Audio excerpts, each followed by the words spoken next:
Hello, welcome back. I'm Lori Williams, and today I'm going to be talking about the plight of the people pleaser. So, what is a people pleaser? Well, essentially, a people pleaser believes that they just don't like conflict, but it actually goes a lot deeper than just trying to do everything in their power to avoid conflict. What happens is usually in childhood, somewhere along the way, we are taught that we are responsible for other people's emotions.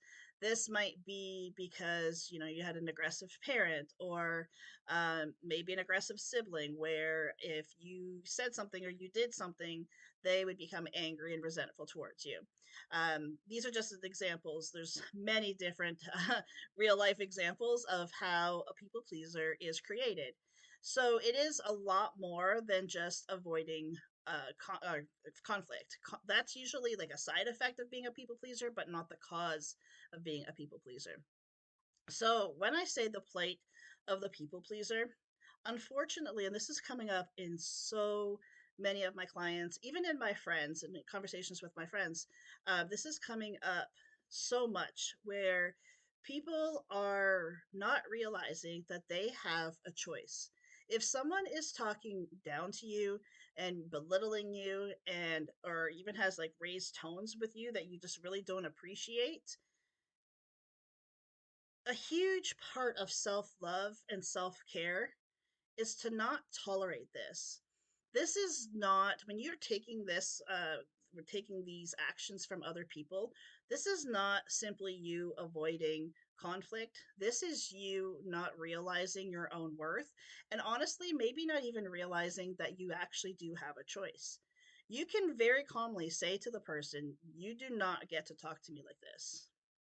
And if they continue to talk to you in a way that makes you feel small in any way, shape, or form, get up and walk away. You, as an adult, have those powers. You have those choices. You do not have to sit there and take anyone else's verbal, mental, emotional abuse at all, ever. That is never okay. Always put yourself first, to a point where you don't tolerate that. Even if you used to tolerate it, you don't have to tolerate it anymore. That is absolutely a deal breaker in conversation with me. If you're going to belittle me, talk down to me, conversation's over.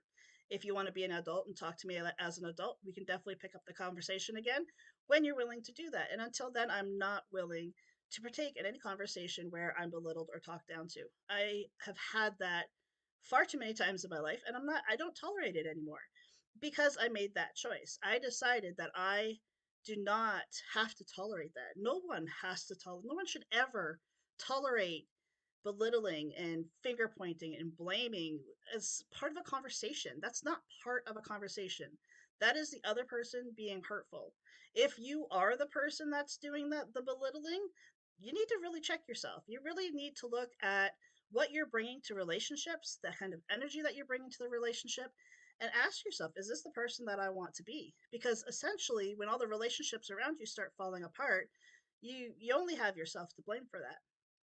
The other thing that people tell me a lot is, well, it's happening in text, or it's happening on Messenger, whatever the case may be. You have even more control over that because you don't have to read it. If someone is engaging in some kind of like belittling or demeaning conversation through text with you, again, very clearly stipulate at this point, if you do not, want to have a decent conversation with me and treat me in a respectful way, I am just going to be deleting all your messages from here on forward, like from here forward, and not responding to them, and I'm not even reading them. Why you would let anyone else's demeaning depiction of who you are into your brain even for a second, that's that is the plight of the people pleaser. We think we have to read everything that is written to us, and we have to listen to everything that is verbally said to us. And if it is not something that is helpful for you, if it's belittling, if it's hurtful, you do not, absolutely do not have to sit there and take that, because 99% of the time, it has absolutely nothing to do with you and everything to do with the person that's saying it. What they're saying to you is a projection of who they are and how they feel about themselves, and has little to nothing to do with you. So why would you even entertain the idea, the energy, the focus, the time, the attention that you're giving to that conversation? Why would you even entertain that when it has absolutely nothing to do with you? But it gets in your head, and your ego mind will start to play it as though it is all about you and there's something wrong with you. That becomes your own inner voice. It's time we change the dynamic. It's time we decide what it is that we want in relationships and stop settling for anything less than that.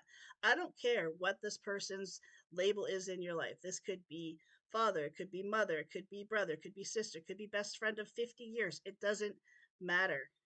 If the person cannot treat you in a respectful way, then it's time for you to get up and walk away. Thank you so much for joining me. I'll see you back here next time. Until then, take care. Bye for now.